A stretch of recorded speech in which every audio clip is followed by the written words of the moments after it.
Assalamu alaikum student. This is your general science book class 8. Please open your chapter number 2. हमने chapter number 2 में पहले cell division देखी थी. आज हमारा जो टॉपिक है ये हमारे सेकंड चैप्टर है और सेकंड चैप्टर का लेक्चर नंबर 2 है माइटोसिस. आज हमने स्टडी करना है. दो तरह की सेल डिवीजन्स होती हैं, एक माइटोसिस होती है और एक मियोसिस होती है. लेकिन उससे पहले हम डायग्राम स्टडी करते हैं. डायग्राम में आप देखें आपके पास ये इंटरफेस शो हुई है यहाँ पर, और फिर उसके बाद न्यूक्लियर डिवीज़न है और फिर उसके बाद साइटोकाइनेसिस आपकी शो हुई है और ये सारा प्रोसेस आपका क्या कहलाता है, माइटोसिस कहलाता है. अब इंटरफेस ये वो हालत है जिसमें कि अभी सेल के अंदर कोई इतनी ख़ास न्यूक्लियस के अंदर चेंज नहीं आ रहा होता, लेकिन चेंज इस तरीके से होता है कि न्यूक्लियस जो है अपने आप को तैयार कर लेता है चेंज के लिए. अब यहाँ पर आप देखें आपके पास ये न्यूक्लियर मेम्ब्रेन है अंदर जो बनी हुई है, और यहाँ पर आपके पास 2 क्रोमोसोम्स यहाँ पर मेंशन किए हुए हैं. उसके बाद जब चेंजेस आती हैं इंटरफेस में, तब्दीली आती है कि न्यूक्लियस ये जो क्रोमोसोम्स हैं ये कंडेंस होना शुरू हो जाते हैं. कंडेंस होने के बाद ये डुप्लीकेट होना शुरू हो जाते हैं, यानी पिंक वाला अपने ही जैसा एक और बना लेगा क्रोमोसोम, और ये दोनों क्रोमोसोम आपस में ये अटैच हुए, और जब ये अटैच हो जाते हैं तो इनको ये मुकम्मल क्रोमोसोम है, और जब इन्हें अलग-अलग स्ट्रैंड में कर दिया जाए तो ये क्या बन जाता है, क्रोमेटिड बन जाता है. इसी तरह ये भी अपना डुप्लीकेट बनाएगा, क्रोमोसोम बन गया. ये 2 स्ट्रैंड आपको नज़र आ रहे हैं, एक इस साइड पर है और एक इस साइड पर है, और सेंटर से ये आपस में जुड़े हुए हैं. तो जिस असल में ये जो जुड़े हुए हैं ये असल में एक प्रोटीन के ज़रिए जो ये आपस में जुड़े हुए हैं. फिर इसके बाद नेक्स्ट फेज़ पर क्या होता है, यहाँ पर आप इंटरफेस में ही आप देखें कि आपकी जो न्यूक्लियर मेम्ब्रेन है ये जो है ये टूटना शुरू हो जाती है, और जब ये टूटना शुरू हो जाती है नेक्स्ट फेज़ आपकी आ जाती है न्यूक्लियर डिवीज़न की, कि अब आपका न्यूक्लियस जो है वो डिवाइड हो जाता है. यहाँ पर जो आपके पास सेंट्रियोल मौजूद था, ये सेंट्रियोल जो है ये अपोजिट साइडों पे पहुँच जाते हैं, और अपोजिट साइड पे पहुँचने के बाद ये स्पिंडल्स क्रिएट कर लेते हैं. स्पिंडल धागा नुमा साख्तें होती हैं जो जिन पर के क्रोमोसोम्स जो हैं वो जाकर अटैच होते हैं.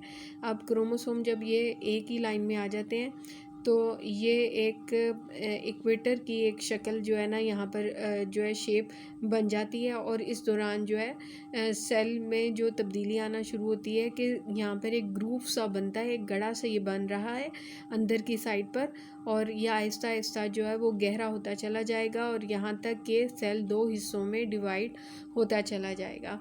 अब इसके बाद यहाँ पर आप देखें कि आपके ये जो क्रोमोसोम आपके जो आपस में अटैच हुए थे, अब ये दोनों सेपरेट हो जाएंगे. सेपरेट इस तरीके से होंगे कि एक स्ट्रैंड क्रोमेटिड जो है वो एक के पास चला जाएगा और एक नीचे वाले हिस्से में आ जाएगा. इसी तरह ग्रीन क्रोमेटिड भी एक ऊपर की तरफ और एक नीचे की तरफ आ जाएगा. फिर इसके बाद ये जो ग्रूव बना हुआ है ये अंदर की तरफ मज़ीद गहरा होता चला जाएगा. इतना गहरा होगा कि आपको यहाँ पर नेक्स्ट डायग्राम में 2 बाकायदा आपको शक्लें नज़र आ रही हैं. न्यूक्लियर मेम्ब्रेन दोबारा से इस्टेब्लिश होना शुरू हो जाएगी, और जो है सेल 2 हिस्सों में फिर डिवाइड हो जाएगा. जो लास्ट वाली फेज़ है उसमें सेल 2 हिस्सों में बाकायदा डिवाइड हो जाएगा. यानी पहले अब फर्स्ट डायग्राम पर आप आ जाएं इंटरफेस पर, कि जो सिचुएशन इंटरफेस में थी अब आपके पास 2 सेल आपके पास बन गए हैं, और दोनों सेल जो हैं वो इंटरफेस से रिजेंबल करते हैं. अब ये सेल मज़ीद रेडी हैं, और ये अपनी जब इन्हें ज़रूरत होगी तो ये भी जो है क्या करेंगे कि ये भी डिवीज़न के प्रोसेस में जाएंगे, और इसे हम क्या कहते हैं, सेल डिवीज़न. अब ये जो माइटोसिस जो है, सेल डिवीज़न बहुत ज़रूरी होता है ऑर्गेनिज्म के लिए. आप देखते हैं कि एक बच्चा छोटा होता है फिर वो आहिस्ता आहिस्ता बड़ा होता है, तो ये और इसी तरह एक पौधा छोटा होता है वो भी बड़ा होता है. तो ये किसके ज़रिए होता है, ये सेल डिवीज़न के ज़रिए होता है. सेल डिवीज़न में भी किसके ज़रिए होता है, ये माइटोसिस के ज़रिए होता है. 2 तरह की सेल डिवीज़न होती हैं, एक होती है माइटोसिस होती है और एक होती है मियोसिस होती है. अब हम ज़रा इसको पढ़ कर भी देख लेते हैं कि इसमें क्या है माइटोसिस. यह आपका लॉन्ग क्वेश्चन है एक्सरसाइज में 1.2. तो आपने एक्सरसाइज में से 1.2 लॉन्ग क्वेश्चन है आपका mitosis Mitosis is a process by which the parent cell divide into two daughter cell. Mitosis एक ऐसा प्रोसेस है जिसमें कि पेरेंट सेल, यहाँ पर इंटरफेस में ये जो सेल आपके पास नज़र आ रहा है ये आपका पेरेंट सेल कहलाएगा. Parent cell finally divide into the two daughter cell. ये जो दो सेल बने हैं ये दो डॉटर सेल आपके बने हैं. अच्छा जी, अब आप आगे आ जाएं. With the same number of the chromosome as in the parent cell. जिस तरह पेरेंट सेल में क्रोमोसोम्स का जो नंबर होता है वही डॉटर सेल में भी पाया जाता है. The number of the chromosome is double during interface. जब इंटरफेस होती है तो नंबर ऑफ क्रोमोसोम्स क्या हो जाते हैं, इंटरफेस में डबल हो जाते हैं. Two set of the chromosomes are form. Chromosome के दो सेट्स यहाँ पर बनते हैं ड्यूरिंग माइटोसिस. माइटोसिस के दौरान when the nucleus of the parent cell divide, two set of the chromosomes are distributed. जब माइटोसिस का अमल होता है और पेरेंट सेल का न्यूक्लियस जो होता है वो डिवाइड होता है तो फिर क्रोमोसोम्स जो हैं वो डिस्ट्रीब्यूट हो जाते हैं, तकसीम हो जाते हैं equally in the two daughters nuclei, इन दोनों डॉटर्स न्यूक्लियाई में. आफ्टर न्यूक्लियर डिवीजन, जब न्यूक्लियर डिवीजन मुकम्मल होती है, अ शैलो ग्रूव, एक गड़ा सा बनता है, arises in the middle of the cytoplasm, cytoplasm के मिडल की तरफ से, विच डिपेंड्स, जो अंदर की तरफ से गहरा होता चला जाता है, फर्दर मज़ीद गहरा होता है, एंड डिवाइड द सेल, और सेल को डिवाइड कर देता है इनटू टू डॉटर सेल, दो डॉटर सेल में डिवाइड कर देता है, विच हैविंग द न्यूक्लियस, और दोनों के पास न्यूक्लियस होता है. अब यहाँ पर फिर दोबारा देखें, पेरेंट सेल में नंबर ऑफ़ क्रोमोसोम डबल हुए. नंबर ऑफ़ क्रोमोसोम डबल होने के साथ न्यूक्लियर मेम्ब्रेन जो है, न्यूक्लियर मेम्ब्रेन असल में क्या होती है, ये एक इन्वेलप होता है अराउंड द न्यूक्लियस. न्यूक्लियस के इर्द गिर्द एक जो है घेरे हुए एक जो मेम्ब्रेन होती है जिसे हम न्यूक्लियर मेम्ब्रेन कहते हैं. फिर इसके बाद इंटरफेस के बाद क्या होता है कि सेंट्रल अपोजिट साइड पर पहुँच जाते हैं, और अपोजिट साइड पर जब ये पहुँच जाते हैं तो इनका काम बेसिकली क्या होता है, ये स्पिंडल्स बनाते हैं. स्पिंडल्स क्या होते हैं, स्पिंडल होते हैं धागानुमा साख्तें होती हैं जिन पर क्रोमोसोम ठहरते हैं.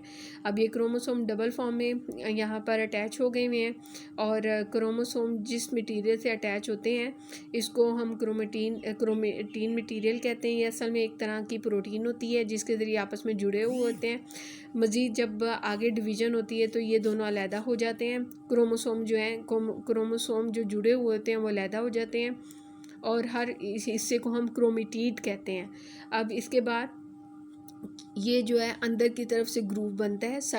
न्यूक्लियर डिवीजन तो मुकम्मल हो गई. न्यूक्लियर डिवीजन के न्यूक्लियस के बाहर साइटोप्लाज्म होता है. अब न्यूक्लियर के बाहर जब साइटोप्लाज्म होता है तो उसने भी डिवाइड होना है, तो साइटोप्लाज्म भी यहाँ पर डिवाइड होता है. तो साइटोप्लाज्म की जब डिवीजन होती है तो दो सेल नए वजूद में आते हैं. अब यहाँ पर नंबर ऑफ़ क्रोमोसोम्स कितने होंगे, तो नंबर ऑफ़ क्रोमोसोम्स उतने ही होंगे जितने कि आपके पेरेंट्स सेल में मौजूद थे. तो ये आपका, आप ज़रा अपनी एक्सरसाइज पर आप आएँ, और एक्सरसाइज पर जब आप आते हैं तो यहाँ पर आप देखें आपका क्वेश्चन नंबर है 2.4, डिस्क्राइब माइटोसिस. कौन सा क्वेश्चन नंबर है, 2.4, डिस्क्राइब माइटोसिस. और यहाँ पर आप अपने पेज नंबर भी मेंशन कर लें. पेज नंबर आपका 20 से 21 तक चलेगा. पेज नंबर क्या होगा, 20 से 21 तक आपका ये चलेगा, डिस्क्राइब माइटोसिस. और उधर आप अपना मेंशन कर लें ये 2.4 लॉन्ग क्वेश्चन 2.4 आप यहाँ पर मेंशन करें. आंसर आपका यहाँ से लेकर यहाँ तक है. ये लॉन्ग क्वेश्चन है, ठीक है, यानी मियोसिस से ऊपर तक. पेपर में अगर ये सवाल आता है तो इसमें आप देख लें डायग्राम के 4 नंबर हैं. 10 नंबर का अगर सवाल आता है तो डायग्राम के आपके 4 नंबर हैं, और 6 नंबर जो हैं आपके आपके रिटर्न फॉर्म के हैं. और 6 में से भी जो है आपकी अगर कोई गलती निकल आती है तो उसमें से आपके नंबर कट हो जाते हैं. फिर डायग्राम में से अगर डायग्राम आपकी मुकम्मल है तो फिर, और मुकम्मल भी है, कंप्लीट भी है और ठीक बनाई हुई है, तो आपको जो है इसके नंबर मिलते हैं. नहीं तो इसके नंबर आपके कटते हैं बड़ी आसानी के साथ. तो 10 नंबर के सवाल में से नंबर लेना आसान भी है और नंबर लेना मुश्किल भी है. अगर आपकी लेबलिंग सही है, आपके क्रोमोसोम, आपके स्पिंडल फाइबर, आपकी न्यूक्लियर मेम्ब्रेन की रैप्चरिंग, आपकी जो चीज़ जहाँ जहाँ जिस स्टेज में दिखाई गई है वो अगर क्लियर है तो नंबर आपको मिलेंगे। नहीं तो अगर एक डायग्राम ठीक है और बाकी की आपकी गलत है और इस बिहाफ पर आप कहें कि आपको नंबर मिले तो नंबर यहाँ बायो में नहीं मिलते फिर नंबर। तो इसलिए इस सवाल को आपने बहुत अच्छे तरीके से अटैम्प्ट करना है, इसे अच्छी तरह याद भी करना है, इसकी डायग्राम पे भी आपने प्रैक्टिस करनी है, नीट कॉपी पे भी आपकी डायग्राम नीट होनी चाहिए। ओके, अल्लाह हाफिज़।